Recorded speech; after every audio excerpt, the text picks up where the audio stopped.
Are you experiencing the summer slump in your business? Are you unsure of the best way to manage your extra time while your clients are on vacation? I've been in your shoes. Summer is a natural time for clients to take a break from therapy.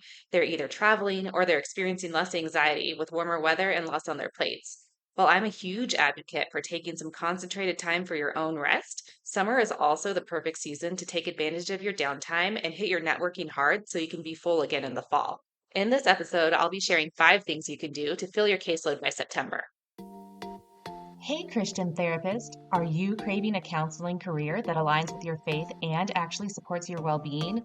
Welcome to the Prosperous Christian Therapist Podcast. I'm Kimberly Van Hooser, Christian therapist, private practice owner, and business coach for mental health professionals like you. In this podcast, you'll get practical strategies and faith led guidance to help you build a thriving private practice, one that serves your clients well and makes an impact for the kingdom of God.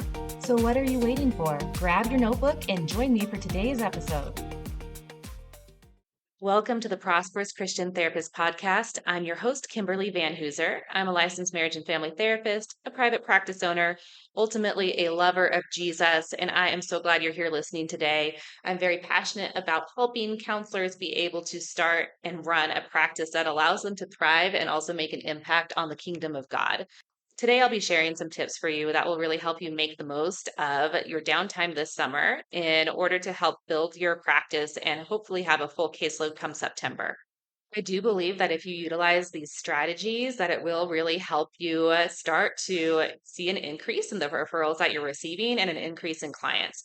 However, if you're noticing that you are not applying the information that I'm giving you, I think it's important to take some time and really address what's happening with that. Sometimes when we know what we're supposed to be doing and we're not taking time to do it, it simply is just a time management issue.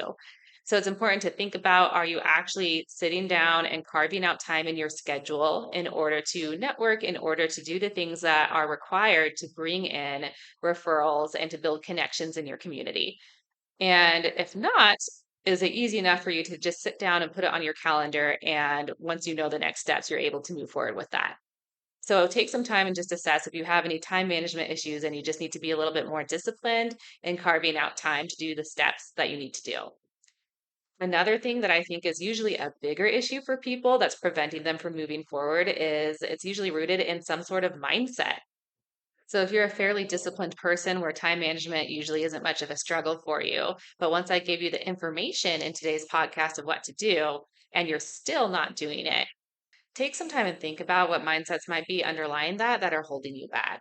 Oftentimes, it is fear, it is shame, insecurity. Sometimes it's perfectionism. Well, my website doesn't look good enough. I don't know specifically who my niche client is. So, why would I start marketing myself or networking if I know I'll probably make changes in the future? You might not believe that you have good things to offer as a therapist. So, is it hard for you to put yourself out there and really look at the services that you offer as a gift to the community? Or is it something that feels burdensome? Are you worried that people aren't actually going to want what you have to offer? Those are just 2 areas I thought were important to highlight before I dive into the practical steps that you can do in order to build your caseload. Because I can give you all the right information in the world. And if you are unable to actually walk that out, you're still going to have an empty caseload. A lot of times, the mindsets that are holding us back are subconscious. So, you might need someone else to dialogue with to really help point out what those mindsets are and get to the root of it. I do offer one to one private practice coaching sessions. And what I have noticed is with a lot of my clients, they're reaching out to me because they want the practical tips and strategies. But what's really getting in the way is these beliefs about themselves. They're afraid that they don't actually have something good to offer. They're worried that if they are to charge a fee that's actually going to support their well being, that no one's going to want to pay it. A lot of insecurity and also just this perfectionism and need to strive and make things happen. A lot of guilt for not being able to move forward.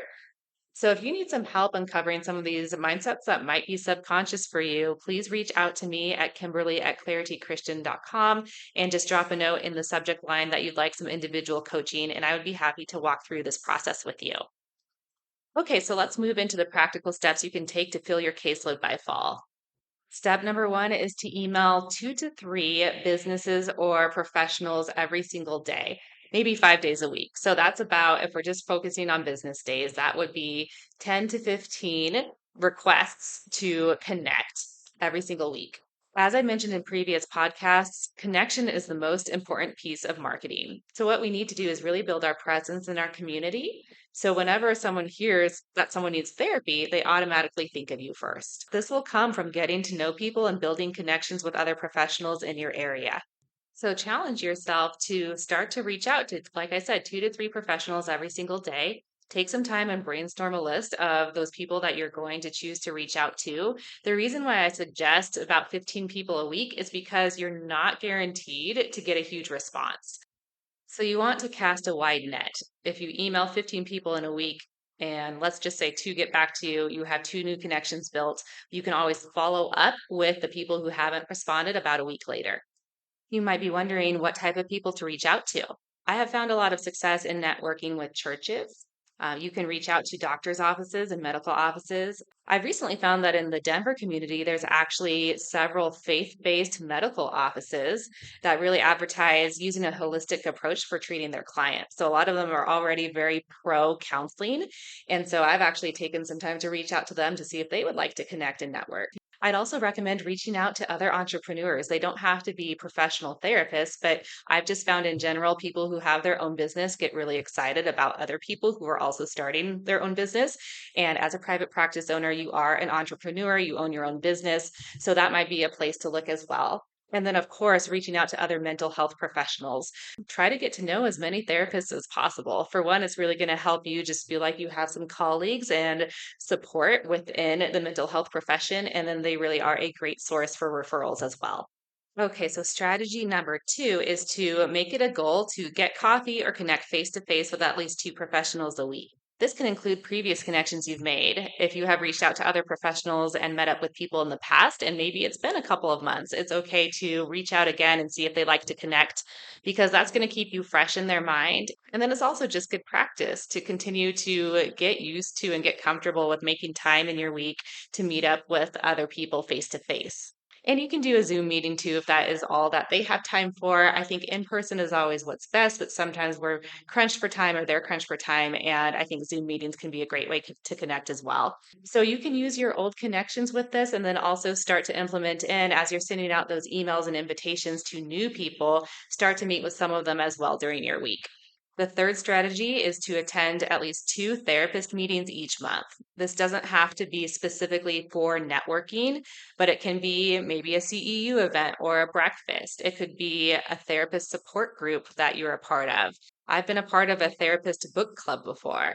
So start to look for those meetups or things where you can start to be connecting with other professionals and getting used to doing group events.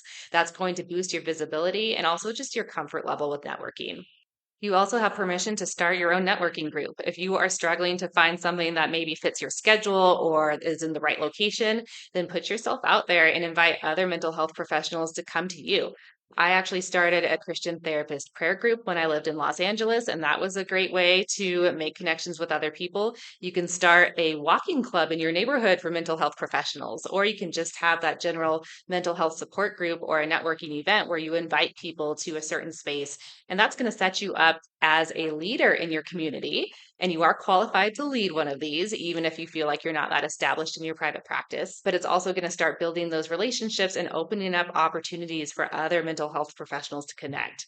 So maybe take some time and think about what type of group you would want to start that would open up the doorway for connection with other mental health professionals. The fourth strategy is to be a guest star on a podcast.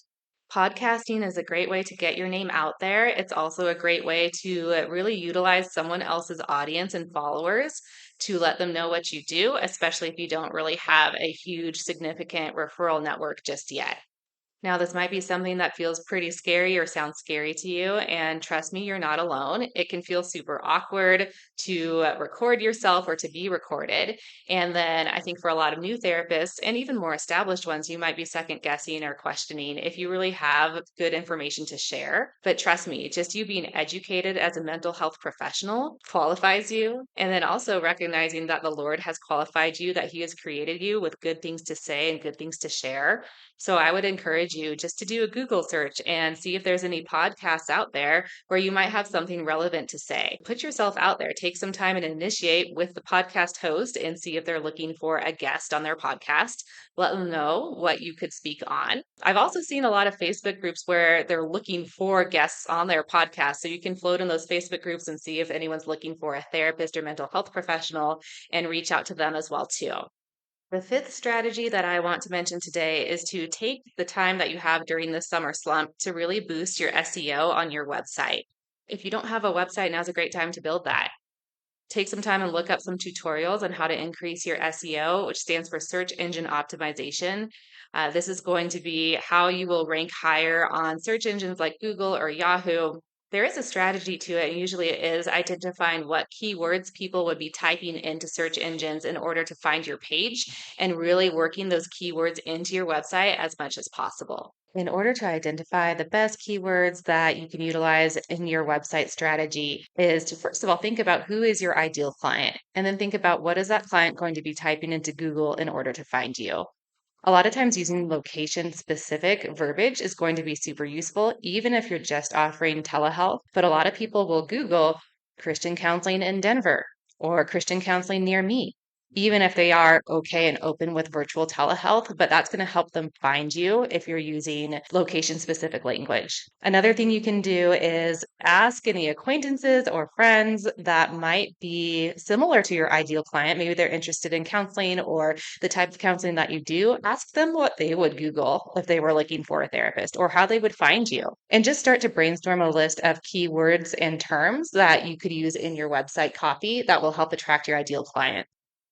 There are also certain website tools out there that you can find that will help you identify the rankings of keywords. For example, there's one called Uber Suggest. There is a free version for that, and you can just type in the keywords that you have come up with, and it will tell you how high they rank on different search engines. So that can help you in just narrowing down and picking which keywords might be the most beneficial and are going to attract the most viewers on your website.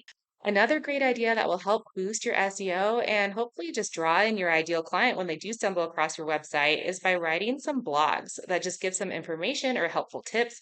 They don't have to be super extensive or really fancy. You can even utilize ChatGPT to help you come up with some good SEO rich blog topics.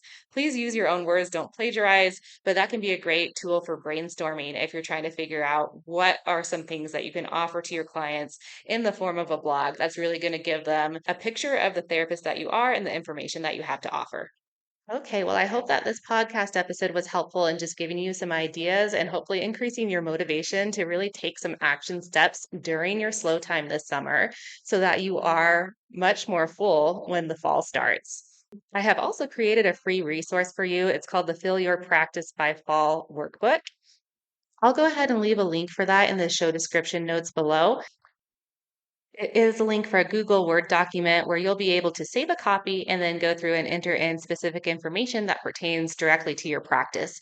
I walk through each of the suggestions that I made on today's episode and provide space for you to brainstorm your own ideas and then also keep track of the different professionals that you are reaching out to, who you're meeting for coffee, and what events you plan to attend.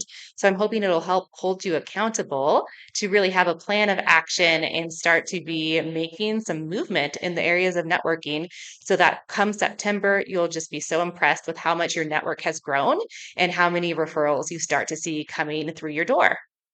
Well, thank you so much for joining me today. It's always been such a pleasure to see how many downloads I have and listeners I have with this show and just seeing what God has done, even in just a short amount of time with me launching this podcast. If you're enjoying it, I would really appreciate it if you could take time and leave me a written review on Apple Podcasts or Spotify or anywhere that you are listening to this podcast episode.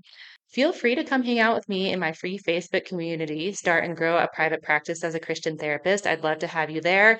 And if you have any questions, feel free to reach out. My email is kimberly@claritychristian.com. I'm happy to talk to you about what a one-to-one coaching session with me would look like or answer any questions that you might have. Looking forward to having you with me next time. Want to make sure you never miss an episode and have access to all my free resources and special offers?